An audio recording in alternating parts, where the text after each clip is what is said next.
You probably don't feel broke because of one huge purchase.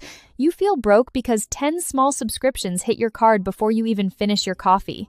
Streaming, music, cloud storage, a fitness app you open twice, a meditation app that somehow gives you anxiety, a delivery membership, a news app, a free trial you forgot about 5 minutes after signing up.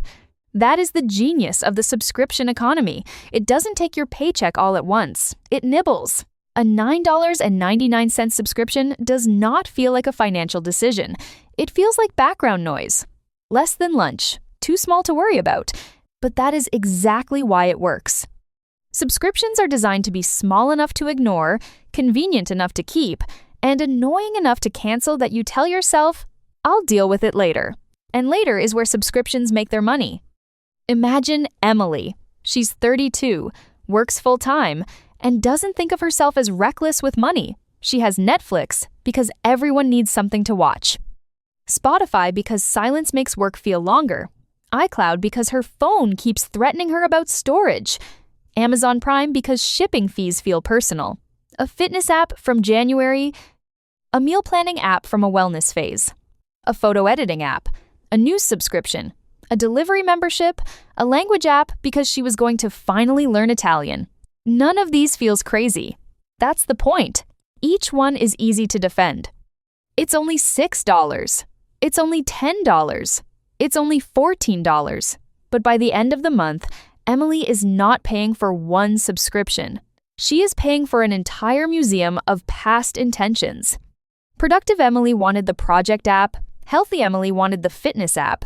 Calm Emily wanted meditation. Cultured Emily wanted news. Fun Emily wanted streaming. Future Italian Emily wanted language lessons. The bank account does not care about character development. This is the first trick. Subscriptions split the pain into pieces. A one-time $120 charge makes you pause.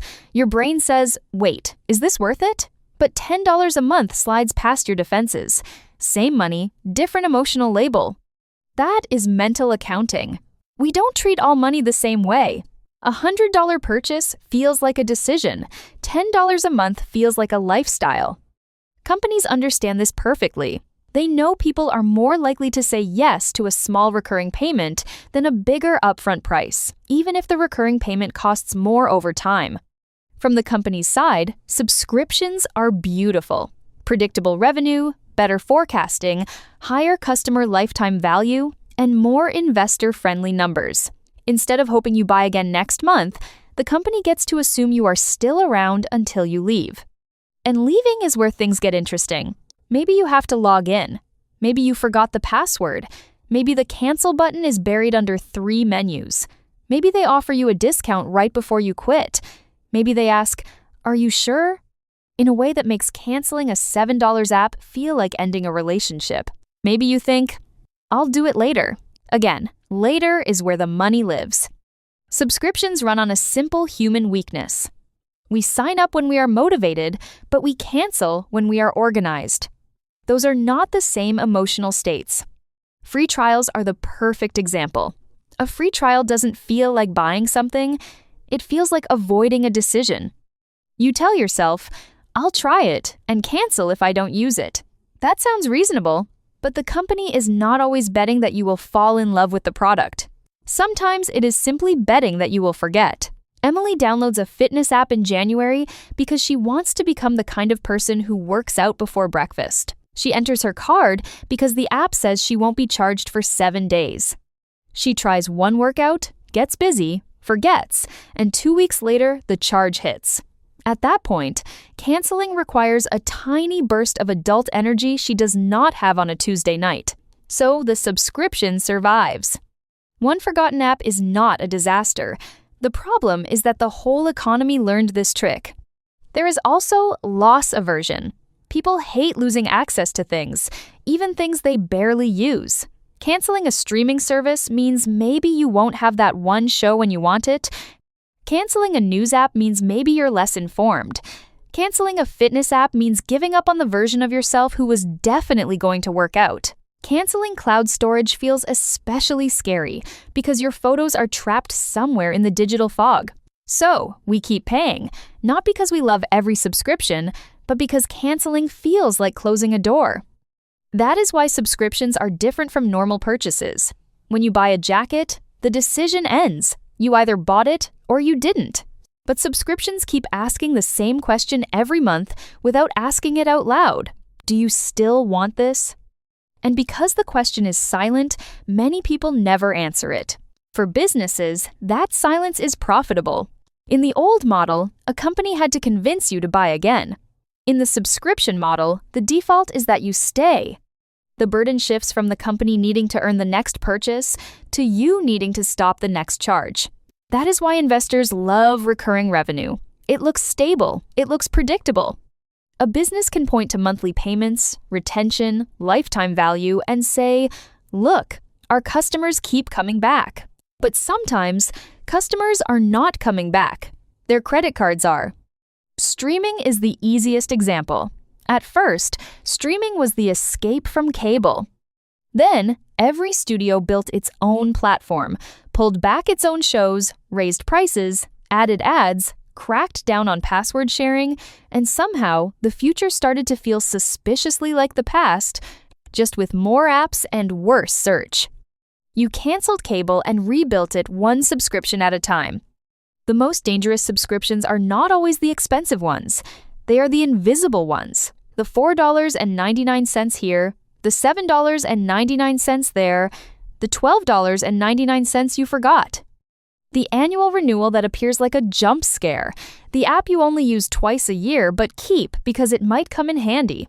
These charges are small enough to avoid scrutiny but large enough to matter together. That is why subscriptions quietly eat your paycheck. They turn affordability into a monthly illusion. You may not pay $180 upfront for a fitness program, but $15 a month? Fine. You may not buy a $300 software package, but $19 a month? Fine. The monthly number makes the decision feel lighter, but your paycheck experiences the total. And this is where subscriptions get emotional. Canceling them can feel like giving up on better versions of yourself, the healthy version, the productive version, the entertained version, the informed version, the organized version, the person who reads more, cooks more, works out more, saves more, learns more, and still has time to watch every show everyone is talking about. The subscription economy sells you access to better versions of yourself. Then it charges you whether that version shows up or not. That is a very profitable gap. Now, subscriptions are not automatically bad. Some are absolutely worth it. If you use something constantly, if it saves time, if it replaces something more expensive, then it can be a great deal. The problem is not the model itself. The problem is that the model makes keeping easier than questioning. So the real question is not, do I have subscriptions? Everyone does. The question is, which subscriptions are actually earning their place? Here is the simplest test. If this charged once a year as a full amount, would you still buy it? If your $12.99 monthly subscription showed up as a $155 annual bill, would it still feel worth it? If your $9.99 app became a $120 decision, would you pause? That pause is exactly what monthly pricing removes. Another test. Did you choose this subscription? Or did a past version of you choose it for a life you are no longer living? Maybe you subscribed when you were on a fitness kick. Maybe when you were bored. Maybe when you were trying to be more productive. Maybe when a free trial got you at your weakest. That doesn't mean you were foolish. It means you were human. And the subscription economy is built around humans being human. The solution is not to cancel everything and live like it's 1998. The solution is to make subscriptions visible again. Put them in one list. Add the monthly cost. Add the annual cost. Mark the ones you actually used in the last 30 days.